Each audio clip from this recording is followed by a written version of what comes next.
अस्सलाम वालेकुम दोस्तों, खेल के मैदान से अफसोसनाक खबर लेकर आपकी खिदमत में हाजिर हुए हैं। अफसोसनाक खबर आबिद अली के हवाले से है। आबिद अली बहुत बड़ी बीमारी में मुब्तला हो चुके हैं। तमाम तर तफसील बताने से पहले आपसे गुजारिश है कि हमारे चैनल को फ्री में सब्सक्राइब कर दें, लाइक कर दें और बेल आइकन को भी दबा दें। आइए दोस्तों, आप बढ़ते हैं तफसील की जानिब।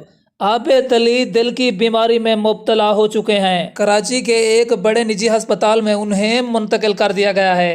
डोमेस्टिक मैच के दौरान दिल की तकलीफ का शिकार हो गए। कौमी क्रिकेट टीम के टेस्ट ओपनर आबिद अली की एंजियोप्लास्टी कर दी गई है। डॉक्टर उनकी मुकम्मल तर निगरानी कर रहे हैं। गुज़श्ता रोज पाकिस्तान क्रिकेट बोर्ड ने आबिद अली का एक वीडियो पैगाम भी शेयर किया था, जिसमें उन्होंने जल्दी सेहतयाबी के लिए शायकीन से दुआ की दरख्वास्त की थी। याद रहे कि कराची में जारी क़ैद-ए-आज़म ट्रॉफी के मैच के दौरान आबिद अली को दिल में तकलीफ की शिकायत हुई थी, जिस पर उन्होंने फौरी तिब्बी इमदाद फराहम करते हुए हस्पताल मुंतकिल कर दिया गया था।